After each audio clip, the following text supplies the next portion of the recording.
In this video, we're going to look at 10 things to do every day in New World. Now, if you're a pro New World player, you probably know most of these, but if you're maybe a returning player or you're just not sure what to do when you log in, well, this is a video for you. I'm basically going to show you what I do when I have like 15 minutes of play or when I have several hours to play. First though, big shout out to my YouTube members. I do really appreciate you guys. If you want to support the channel, that's the best way to do so. So let's crack on. And the first thing is we'll start with probably the most obvious thing, and that was going to be your daily cooldowns, but we'll have a look at them in a little bit more detail. You'll often see that your daily cooldowns are a good way of making money. However, to be real with you, I think the value of these has sort of diminished over time, which makes sense because a lot more potential daily cooldowns have been used, but it's still probably worth doing. And your daily cooldowns, by the way, I'm talking about your refining cooldowns. So your Asmodeum, Runic Leather, Phoenix Weave, Glittering Ebony, and Runestone. Now, ideally for these, you would actually farm the materials yourself because, as I mentioned, the value of buying the materials and then doing the cooldown, I think has sort of diminished. It's gone down over time. However, it can still be worth buying the materials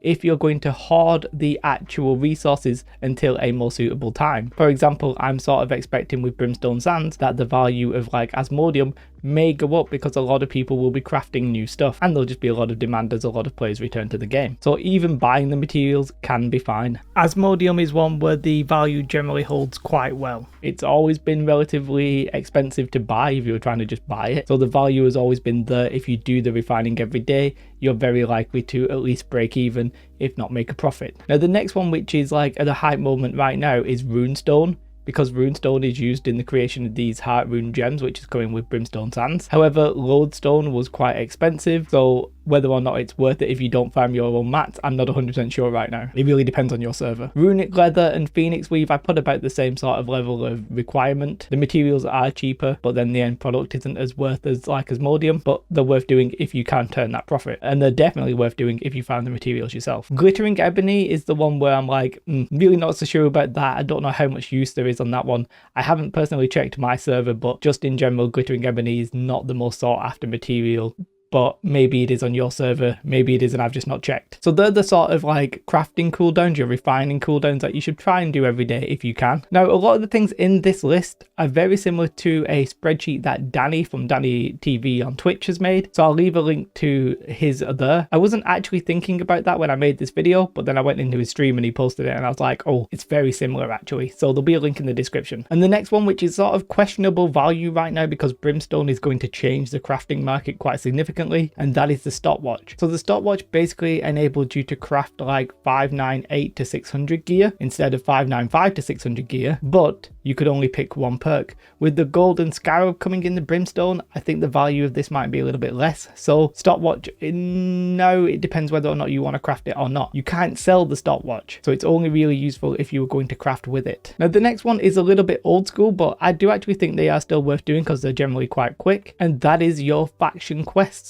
Basically, for your first 3 faction quests of the day, you get a 10 times gold boost. Obviously, you still get your faction tokens and your reputation if that's something you need, but the extra little gold, yeah, it's quite nice. And once you've actually got your reputation and your tokens, you can then buy stuff like gypsum orbs, which are really good for just ticking you over when it comes to umbral shards or expertise. So your faction quests are something you should definitely consider doing, at least obviously the first 3 of the day. Be it PvP or PvE, just pick whichever one you want to do. And then we're going to move on to some of the gypsums. I think now there's maybe like 10 different types of gypsum. Obviously, if you want, you could try and do them all in a day, but generally I start with like the easier ones first, or the ones that give me my best bang for my buck sort of return wise. So when I log on, I will often do the diamond and emerald gypsums. And do you know what? It often takes me about 5 minutes. I simply walk out of Everfall and I either pick up the broccoli, chop down some trees or hit some rocks, and I will generally get my 3 hidden stashes quite quickly. So basically you go and you harvest, and at the moment you'll get hidden stashes. This diamond gypsum is subject to change. For example, when it's Christmas,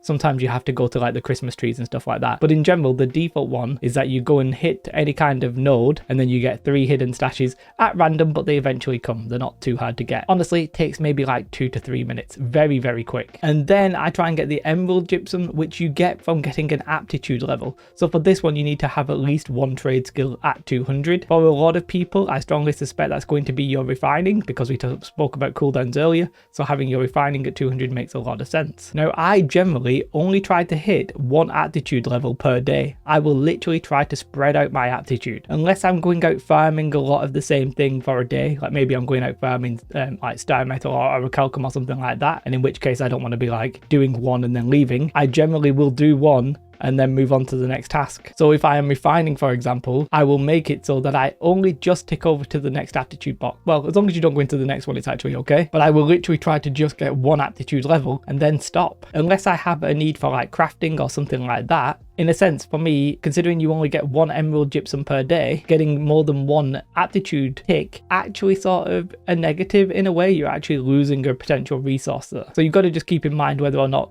the speed at which you get your materials and you refine and you craft or whatever is worth losing that potential emerald gypsum. It's your call at the end of the day. But that applies to literally all crafting. So if you're cooking 200, for example, getting an aptitude on cooking, well, there you go, you get your gypsum for the day. So buying the materials, you're basically buying the material to get your aptitude gypsum, which you can then probably sell what you actually refined or crafted or what have you. So generally you can break even. And of course, when you do your daily cooldowns, like your Asmodeum, etc., that's ticking you up to your aptitude box. So if you can try and stagger them so that you actually get one aptitude per day, it's effectively free gypsum. And for the next two things, we're going to stick with gypsum, but we're also going to talk about a little bit of gold. And what I mean by that is you probably want to try and combine some of your activities. For example, there are these like coin purses that you get in elite chests. So if you do an expedition, you can then get your 500 gold from that expedition, as well as getting your sapphire gypsum. So it's sort of like a double whammy. If you do an expedition, you get both. But the alternative is maybe you do an elite chest run, maybe you pop a topaz gypsum and you might get the topaz gypsum because that's what comes with that. But you also, if you're in a decent group and you're getting the tags and stuff like that,